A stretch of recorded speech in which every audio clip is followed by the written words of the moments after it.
Sejam muito bem-vindos ao nosso canal. Aqui trazemos ativos do Brasil e do exterior. E você sabia que o STAG, um REIT americano da área de galpões industriais, pode se tornar uma mina de ouro com as políticas de Trump para 2025? Esse fundo já chama atenção por sua diversificação de inquilinos e receitas crescentes. E o plano MAGA, né, Make America Great Again, de reindustrializar os Estados Unidos, pode ser um fator importante para o setor industrial. Mas não é só alegria. O yield desse REIT é mediano, a liquidez da sua BDR é baixa e 2026 pode apresentar aí grandes desafios para a empresa, né? Será que o STAG é uma oportunidade imperdível ou um risco que você deve evitar? Fique comigo até o final porque eu vou te mostrar detalhes, todos os prós e os contras que você precisa saber antes de investir nesse REIT. E se o vídeo ajudar em seus estudos, fique à vontade para curtir, compartilhar e se inscrever em nosso canal.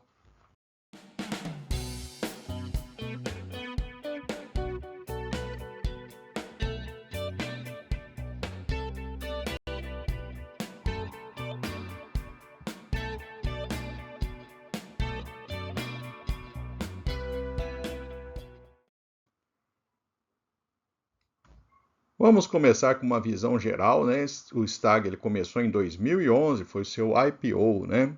Ele tem 591 prédios, né?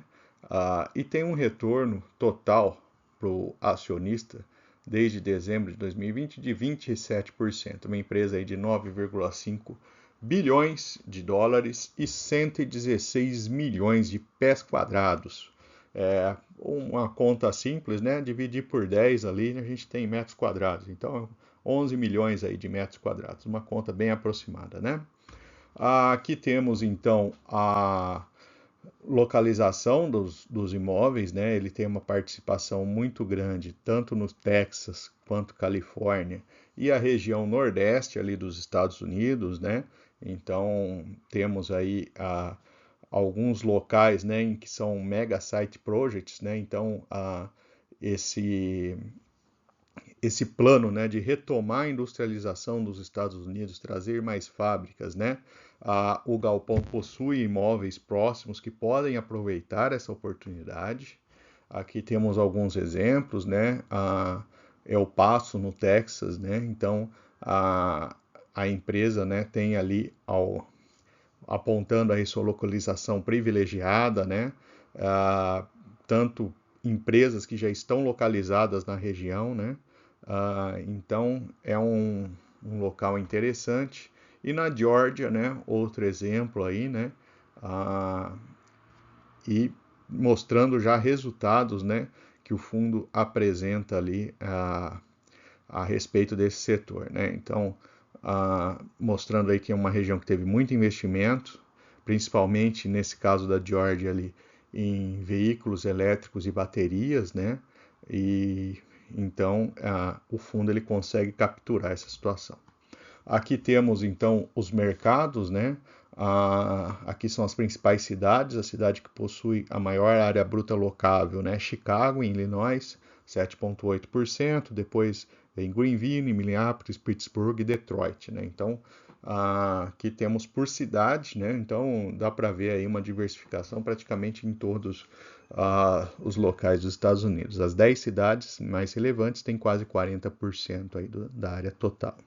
Em termos de inquilinos, a gente tem a Amazon com 2,9% só, American Tri Distributors, né, a empresa americana aí de fornecimento de pneus, Soho Studio, Schneider Electric, Shep e Tempur e Coca-Cola, né? Então, assim, são grandes empresas aí que têm demandas aí fortes, principalmente de logística, né?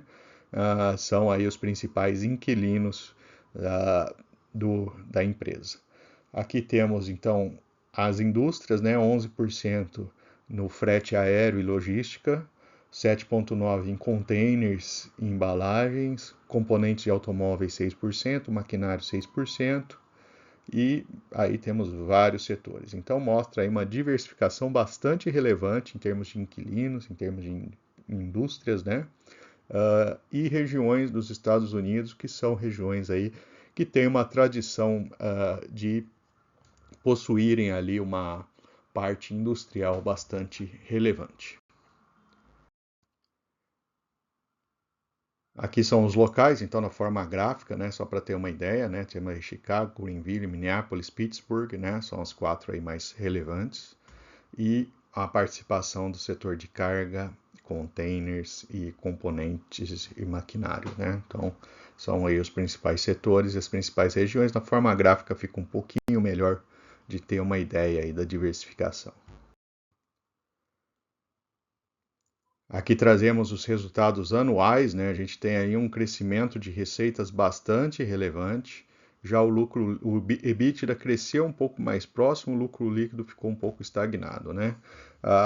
E aqui os resultados dos quartos trimestres dos últimos anos, né? Apresentando aí um resultado semelhante, né? Então, temos aí um dado importante que é o crescimento de receitas, né? Que a empresa consegue ter ao longo do tempo. Aqui temos o gráfico de proventos, né? Então, uma empresa que consegue pagar dividendos crescentes ao longo aí dos últimos 10 anos, pelo menos, né? Então, esse é um dado importante para o investidor, apesar do resultado ter variado, né, nesse período, mas ela consegue ter uma estabilidade, uma reserva a ponto de fazer o pagamento ali dos seus proventos, né?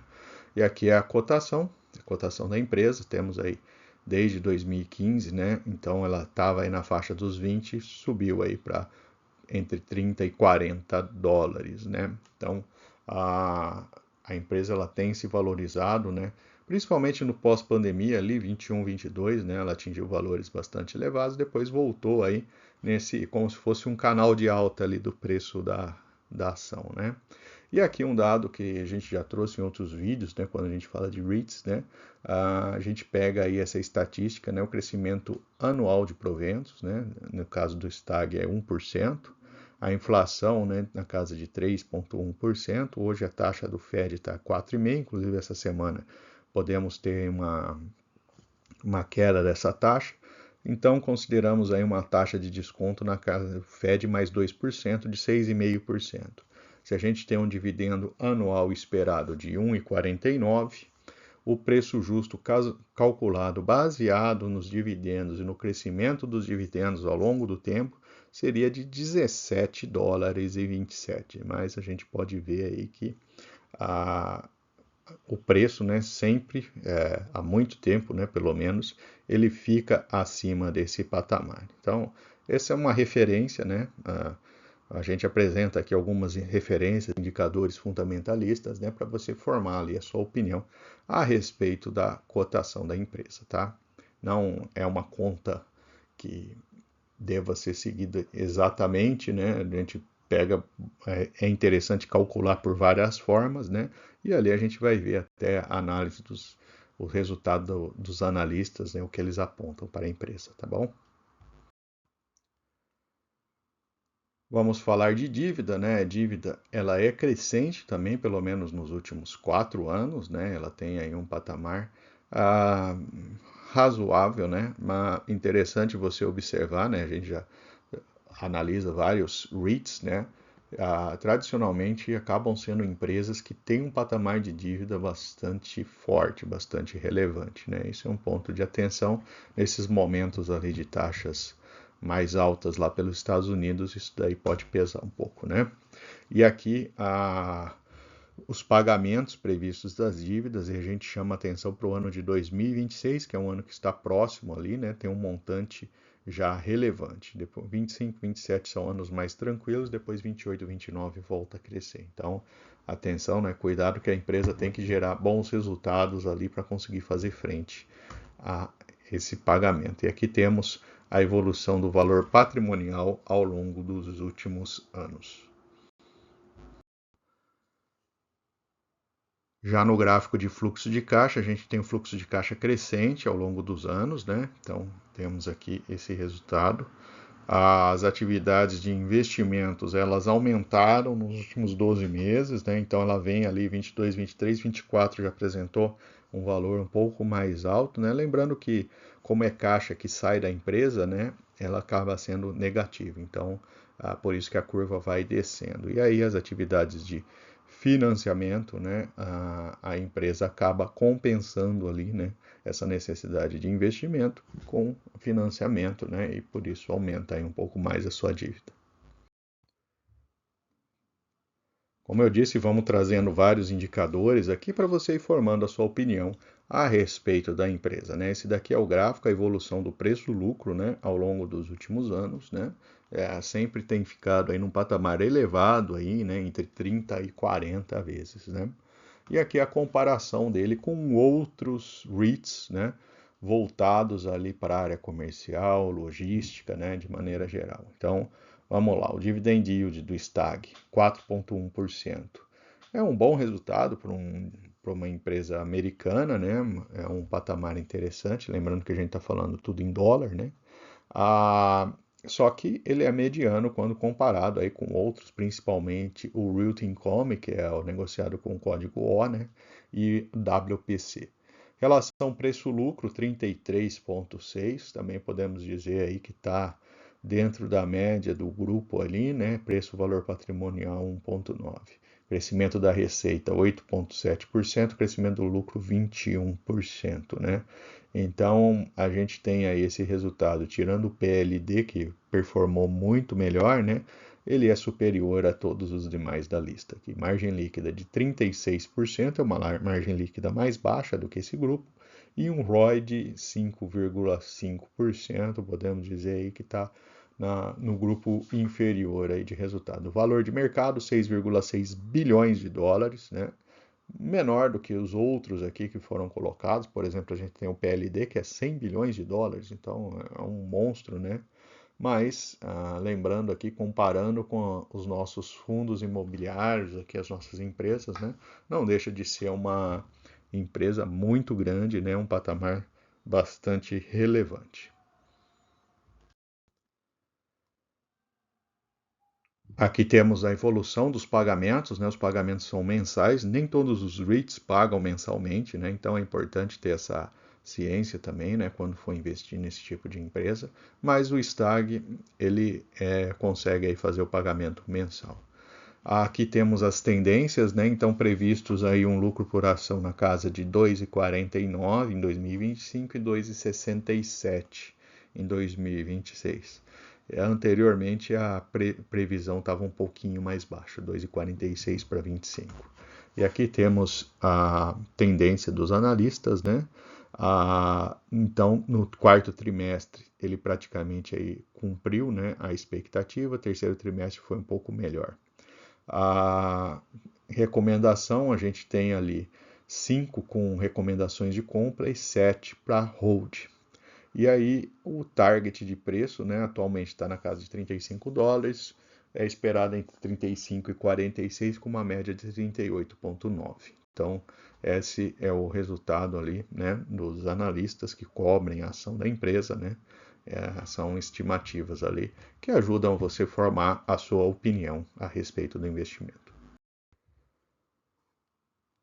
Vamos trazer algumas informações divulgadas pela empresa na sua última apresentação de resultados, né? Então, aqui é importante, né, a gente ver a gestão do portfólio, né? Então, tivemos aí a aquisição de vários galpões, né? Adicionando aí 2 milhões e meio de pés quadrados, né? Aproximadamente 250 mil metros quadrados em 15 prédios ali, né? Então, temos aí essa visão e olhando o ano todo, né, chegou a quase 6 milhões de pés quadrados de aquisição. Então, é uma empresa que está expandindo, né, buscando aí novos ativos, né. Temos também ativos em desenvolvimento, que representam aí 1,2 milhões de pés quadrados, 120 mil metros quadrados aproximadamente. Aqui ele traz também a informação a respeito de renovações, né, de aluguéis, né, e novos aluguéis. Ele tem uma taxa aí de retenção de 76%, ou seja, 76% dos inquilinos, né, eles renovam com a empresa. Aqui temos o resultado de mesmas lojas, né? Então tivemos aí um crescimento no final ali, na última, né, olhando o ano todo, 5,8%, né, de 520 mil para 550 mil, mostrando aí que a empresa consegue aí ter um crescimento, foi acima, inclusive, da inflação no período, olhando as mesmas lojas. Isso daqui não olha o crescimento do portfólio, né? E aqui temos o calendário de término aí dos contratos, né? Então, temos aí 6% da área vencendo em 25, 17 em 26, 15 em 27, 12 em 28. Então, são datas relativamente próximas com um percentual relevante do portfólio. Então, esse é um outro ponto que merece atenção do investidor. E aqui o guidance da própria empresa, né? Ela estima aí ficar com um fluxo das operações, né, entre 2,46 e 2,50. E aí aquisições entre 350 milhões e 650 milhões de dólares. Então, esses são os dados, as expectativas da empresa e a retenção entre 70% e 75%, a gente vê que ela consegue performar até melhor do que isso aí, pelo menos no ano de 2024. Algumas notícias recentes da empresa, né? Tivemos ali, né, o Seeking Alpha, né, que sempre traz aí análise de ações americanas, né, mostrando 6 razões pelos quais a Stag Industrial não deve ir a lugar nenhum. Então, isso daqui é relevante, eu trouxe aqui o resumo, né? Você pode buscar diretamente a notícia, né? Mostrando, né, que o setor de REITs está sobrevalorizado, né? Mostrando que a cap rate, né, desse setor em relação ao Tesouro Americano está mais estreita, né? Ele mostrando que o Stag, comparando com o próprio setor, né, seu dividend yield também não é tão interessante, né? E mostrando que seu crescimento também não é interessante. Então, é interessante ver, né? Então, é interessante tanto ver pontos que sejam a favor quanto contra, pesar os dois, né? E aí tomar sua melhor decisão, né?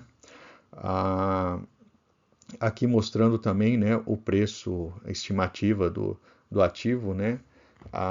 Uma pequena redução aí da empresa Wedbush e bom, mostrando ali, né, que a empresa também, né, anuncia, né, tem feito aí, a gente vê pelo resultado geral, né, renovações aí de contratos de locação de maneira geral. Agora vamos comparar a ação americana com a BDR no Brasil. O Stag é negociado pelo S2TA34. As ações americanas tiveram uma queda, então ela começou lá atrás, né, com pouco acima de 40 dólares, está na casa de 35, é uma queda de 14,3%. Só que quando a gente olha a BDR, teve um crescimento de 5,9%, justamente porque a gente teve uma valorização bastante forte do dólar aí no final do ano passado, né? Então isso daí levou o resultado para cima, né? Mostra que como é importante, né, quando a gente tem nossos custos, né, no Brasil em reais, né, quando a gente tem investimentos lá fora, né, acabam tendo aí um resultado performando melhor, né.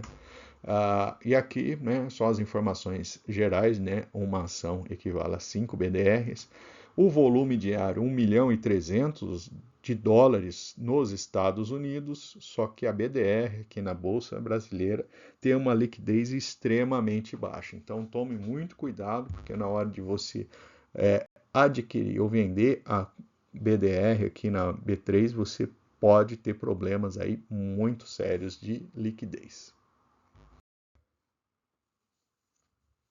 E vamos finalmente trazer os pontos positivos e negativos para investimento no Stag.